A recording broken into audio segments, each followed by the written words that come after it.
अरे धरती पे जन्मे बड़े वीरदानी, धरती पे वीरों की गाथा अमर है। लुटा दे समर में जो ये पली जवानी, धरती पे जन्मे है मुचकुंद राजा, जिनके जौहर से अंबर धरा डगमगाए।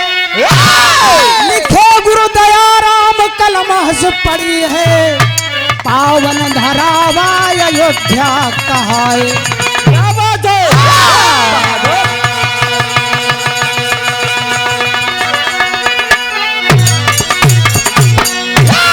भैया हो, हमारे गाना का शुरुआत सतयुग समापन द्वापर युग तक गीत जाएगा। वीर रस के लाइन में 4 लाइन की भूमिका हो गई, गजल का अंदाज है।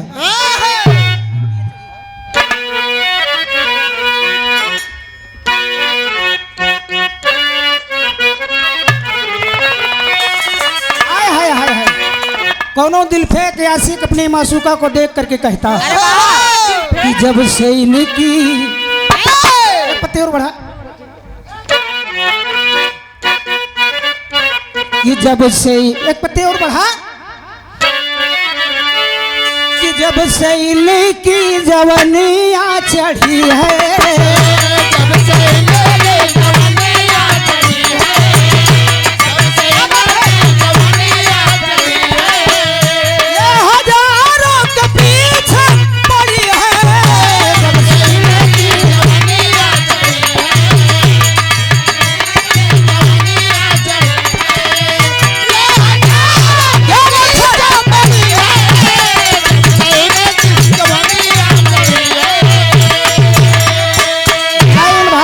समझते हो आदरणीय आप कबीर जी सूरभान यादव कबीर जी की ओर से 200 रुपए का आशीर्वाद चरणों में कोट कोट नमन, सकल पंथ का पल्ली प्रणाम है।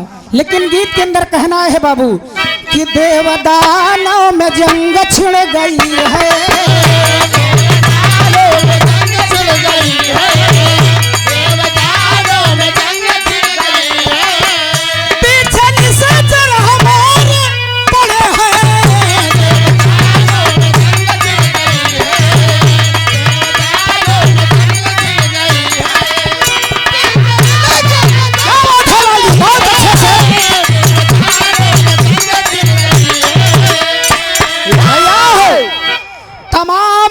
असुर देवलोक पर चढ़ाई करके देवलोक के अधिपति इंद्र का सिंहासन छीन लिए। विकल हो गए तमाम देवगण और बाबूजी सिंहासन की गद्दी जब छिड़ गई, दर बदर मदद कर मिली, गुहार लगा, लेकिन कोई मदद करने वाला नहीं मिला। अब देव ऋषि नारद जी मिले, उन्होंने बताया क्या है राजन, देवलोक के अधिपति,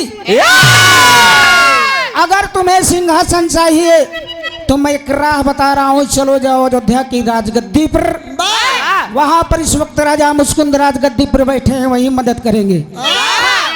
कहन देव ऋषि जब इतना बताया तो चल की कमो हमार कैदा, दुहाई दुहाई की बाबूजी त्राहिमाम त्राहिमाम की आवाज लगाते तमाम देवगण अयोध्या की धरती पर आए।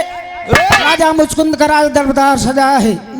देव ऋषि नारद को देख करके राजा दंडवत प्रणाम किए, आइए ऋषिराज कैसे आना हुआ, देवदानों में जंग छिड़ गई है, पीछे निश्चर हमारे पड़े हैं, डूबल चाहे भंवर में बनैया, आके तेरे सहारे खड़े हैं। विरह में गीत लाग भैया, देव ऋषि नारद जी पूरे वृतांत को बता दिए। राजा मुचकुंद कहलन कि हम कैसे जाब, हम तो धरती को साधारण मानुष है। कहन मैं जो कह रहा हूँ मेरी बात को सुनो। विरह की टेरी की लाइन में कहना है,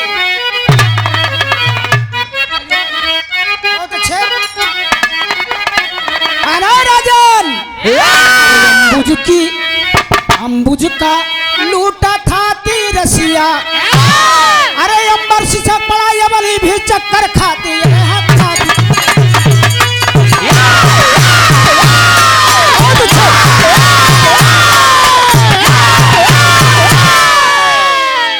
अंबर सिसक पड़ा यमनी भी चक्कर खाती, अंबुज के लूटा थाती रसिया। विरह में गीत लग भैया, अरे साना न रतिया डोले बहे जब पवनवरा त नारद जी बतावई लागन राजा के कहानिया नारद जी बतावई लागन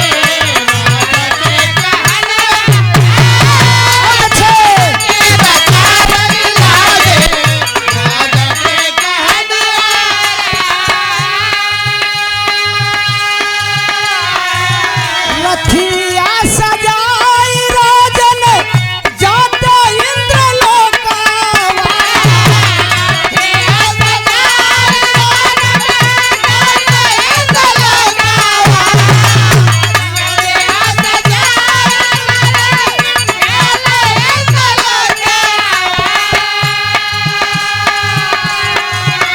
इंद्र का मिटाई देता हृदय वाला शोकावा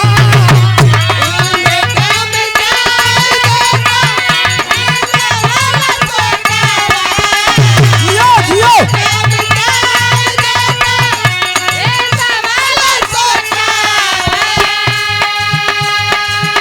वीरान गुलशन सुखत वीरान गुलशन सुखत मामिला बचनिया बहुत अच्छे महाजू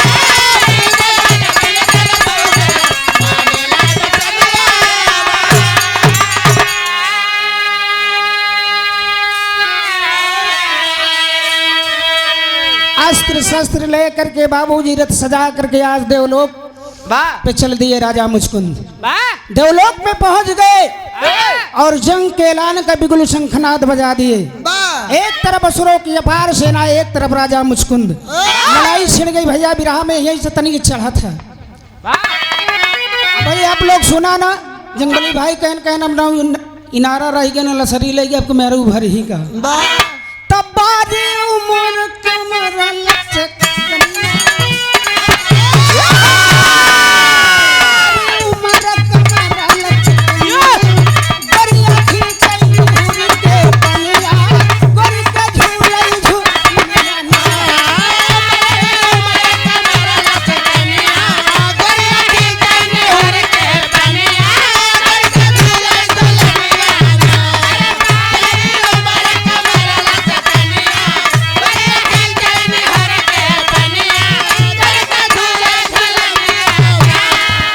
समाज के सम्मानित है आदरणीय आप यतकुल शिरोमणि यतकुल नंदन ज्ञानचंद यादव भैया जी की ओर से 200 रुपए का आशीर्वाद है चरणों में कोट कोट नमन है आशीर्वाद दें बच्चे कला के क्षेत्र में कामयाब हो राजा ते दवाली है उठाई चुप तीर लवाना राम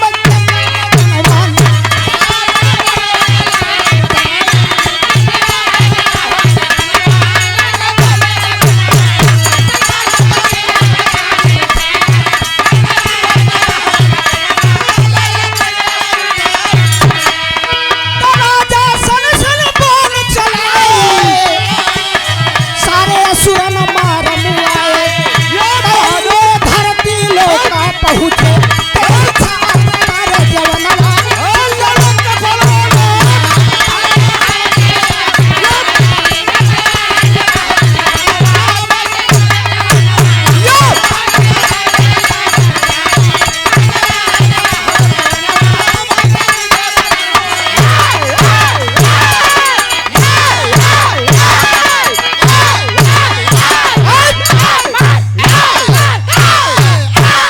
ये हमारे अखाड़े के बड़े सुंदर कलाकार शारदा मिश्रा जी सुंदर पुष्पहार बहुत सारा आशीर्वाद सम्मान है आपका जहाँ रहे अखाड़े का नाम रोशन करते रहे भैया हो पूरे असुरों को मार करके रथ ले करके बाबूजी आज धरती पर आ गए अब तमाम देवगण जब अपन आसन पा गए राजा कहलन कि इनके काम कई देव चलिए अपनी नगरी में आज अपने नगर अयोध्या की ओर आते हैं तो उनके जीवन पलटवार हो तो भैया विराह के दूसर का गीत लगा था स्वर्गीय बलेश्वर गुरु अपने जवानी के आलम में गाया करते थे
में राज में जब पहुंचे उन्हें कोई पहचानने वाला नहीं मिला। द्वारपाल डांट करके भगा दिए। राजा ने कहा कि ये मेरा राज्य है, मेरा महल है, मेरा परिवार है। कहन कैसा राजा, यहाँ का राजा कोई और है। कहन कौन हो तुम? कहन रे नालायक, मैं यहाँ का राजा, मेरा नाम राजा मुचकुंद है। द्वारपाल ने कहा कि मैं किसी मुचकुंद को नहीं जानता, यहाँ की राजगद्दी पर कोई और राजा है। पूरे नगर में भ्रमण किए लेकिन कोई पहचानने वाला नहीं मिला। बाबू दिल में गम लेकर के फिर इंद्रलोक में पहुंच गई। गुरु बृहस्पति जी बैठे हैं, तमाम देवगण बैठे हैं। जा करके राजा करजोर करके कहने लगे कि क्या गुरुदेव, नारद के कहने पर मैंने तो आपको कहीं सिंहासन दिला दिया लेकिन मेरा तो सब कुछ लुट गया। तब गुरु बृहस्पति जी कहते क्या है, आल्हा के लाइन में कहना,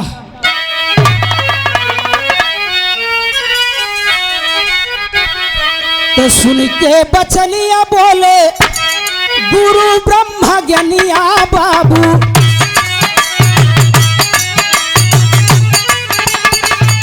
हमारी जिक्रिया राजन सुना मनला।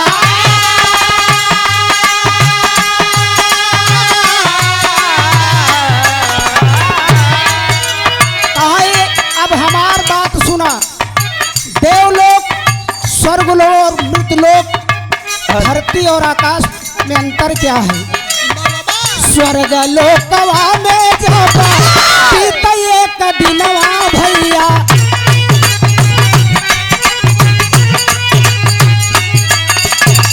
एक साल होई मृतलोकवा मझा।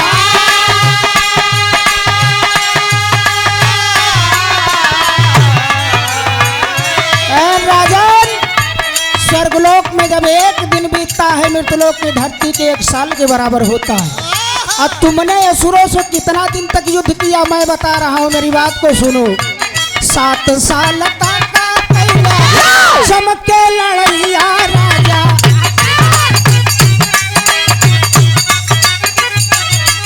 अरे बिहार रणभूमि में पताका फहरा।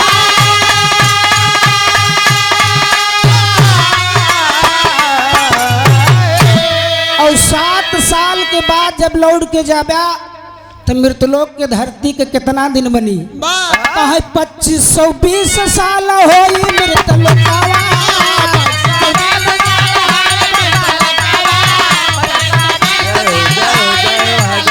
अरे अगिया का बतिया राजा सुना चला,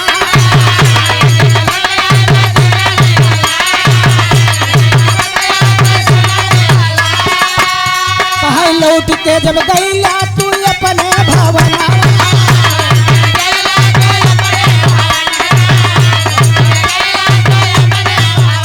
अरे कांता त नहीं गईले स्वर्गवासी धा,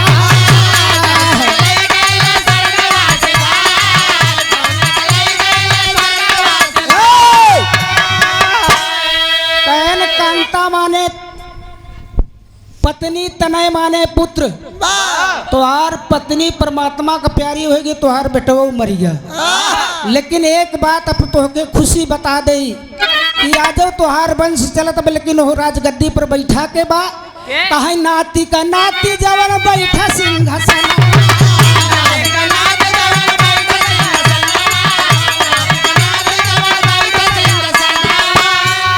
सुन के बचनिया राजा गईले भी लखा,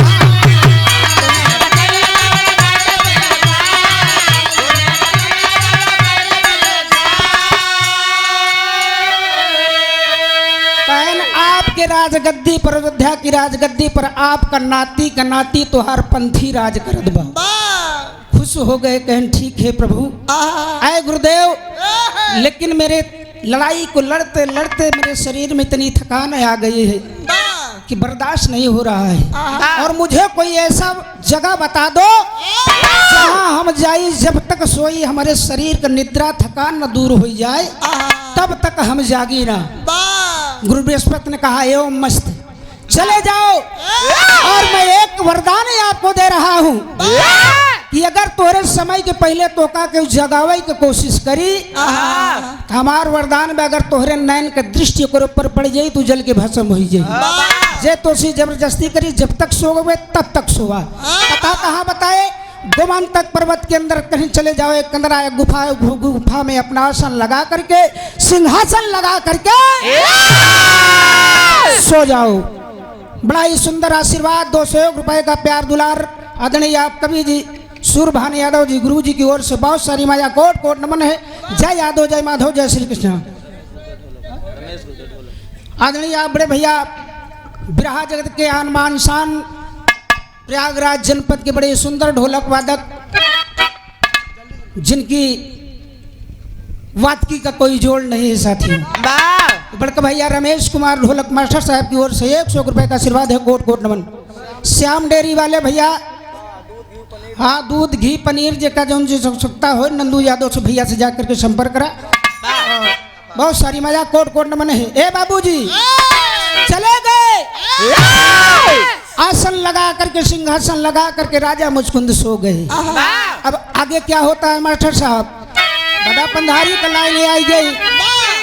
अरे दोपहर में बिरना, ए भैया हो, सतयुग समाप्त हो गया, त्रेता युग बीत गया, राम प्रभु परम धाम को चले गए। लेकिन वाह, अब राजा मुचकुंद ही धरती पे आए कि दोपहर में बिरना, ए राम दोपहर में बिरना हो, दोपहर में बिरना, तयले काले अमल बेईमानवा, दोपहर में बिरना।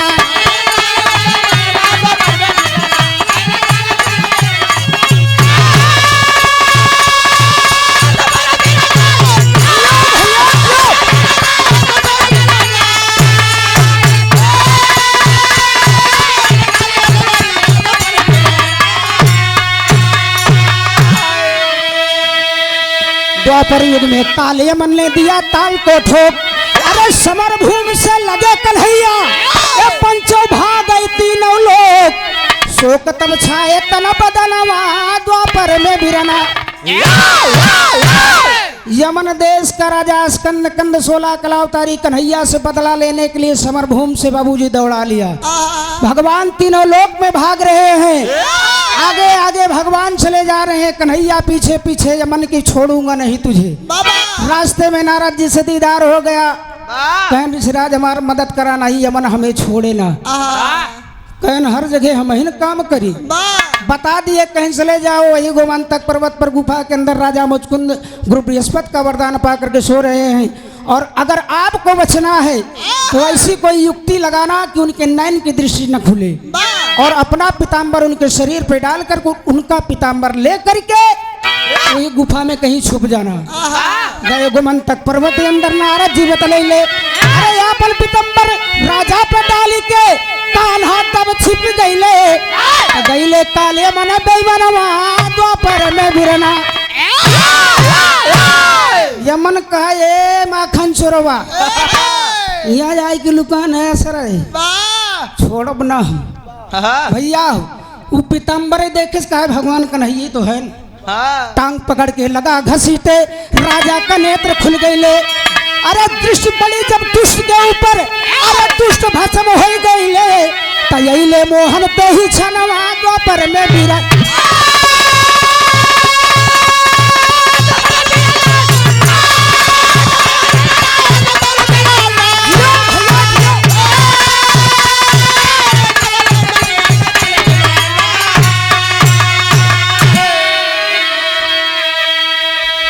यमन बाबूजी जल करके भस्म हो गया, मर गया।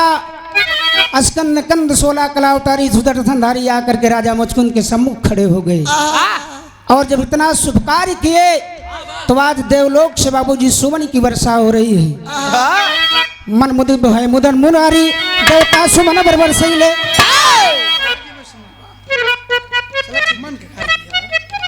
आदरणीय आप बिहार जगत के बड़े सुंदर कलाकार, हम सबके आदर्श ज्ञान के मर्मक कंचन लाल यादव, बिरहा गया गोरापुर सिकंदरा प्रयागराज, बहुत सारा आशीर्वाद, 100 रुपए का सुंदर पुष्पहार, कोट कोट नमन है।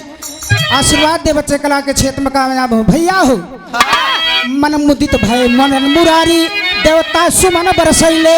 अरे राजा मुचकुंद के खातिर स्वर्ग से सोने का रथ अइले, तो गईले चढ़ के तही छनवा, द्वापर में बिरना।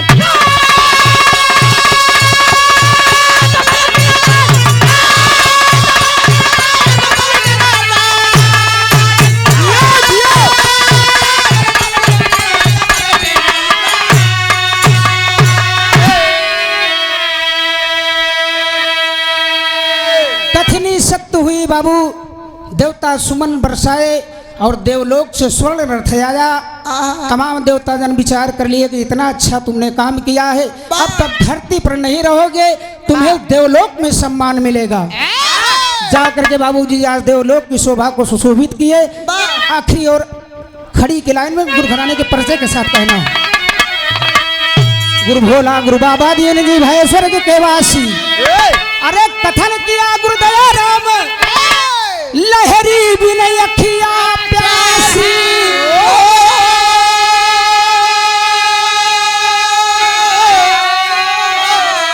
अरे अंबुज के लूटा था रसिया, दावई रत्ना करिए भारत भूमि के